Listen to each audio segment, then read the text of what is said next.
Look back at how America used to mark its major milestones. In 1876, the nation gathered in Philadelphia for the centennial, packing the fairgrounds in a massive, unified display to reflect on their first 100 years. By the summer of 2026, that image of unity has been replaced. Millions are clashing with police in No Kings protests, while the White House attempts to project strength by hosting a UFC fight right on the South Lawn. Behind this chaos is a split between two institutions. You have America250, the bipartisan Congressional Commission, competing for resources against Freedom250, a highly political, privately funded task force focused on top-down spectacle. What we're actually watching is a crisis of historiography. This is the study of how history is written, who chooses the facts, what methods they use to verify them, and which events are deemed worthy of memory. As the country hits the quarter-millennium mark, we are witnessing a battle over who possesses the authority to write the official record and which voices are being intentionally left out of the narrative. The first battleground is inside the government itself, where the institutional narrative is being dismantled at the source. Federal funding for state humanities councils is being cut, terminating hundreds of grassroots historical projects. At the same time, national parks are being ordered to audit their sites and pull down any markers mentioning slavery under directives to remove divisive narratives. With that civic history removed, the vacuum is being filled by branded events. The Freedom250 Task Force requires state governors and ambassadors to participate in donor-funded fairs and exhibitions that function as tests of political loyalty rather than educational tools. In 2005, Congress passed a law specifically barring the U.S. Mint from featuring a living president on a coin. Yet for the 250th, the Treasury is moving forward with a gold dollar featuring a sitting politician, replacing traditional democratic symbols with the face of a specific leader. On the political front, historical complexity is being flattened. The messy, nuanced past is being overwritten by a simplified, branded loyalty pledge designed to serve current-day power.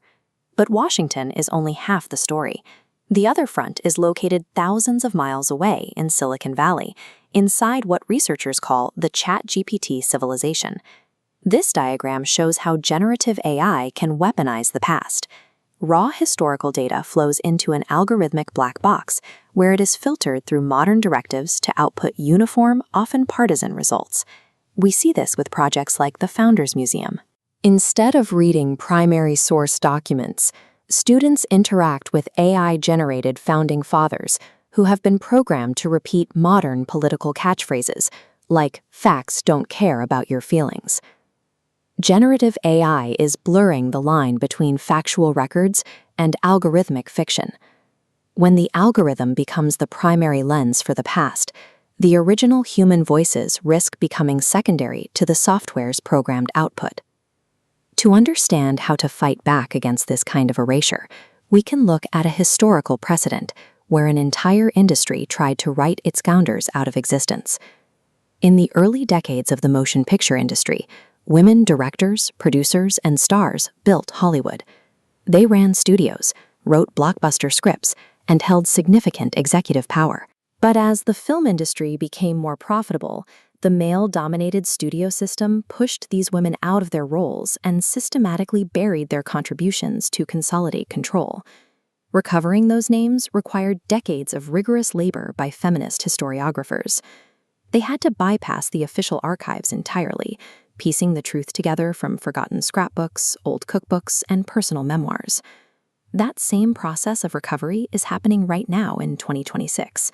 Marginalized groups are organizing their own boycotts, walkouts, and digital archives to keep their histories alive against the pressure of the Freedom250 narrative. Without this active grassroots reclamation, institutional power defaults to a specific behavior, erasing any voices that are inconvenient to the official record.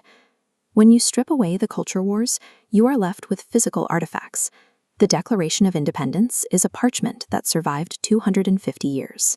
But the history built on it is an active battlefield where politicians, algorithms, and activists fight for narrative control.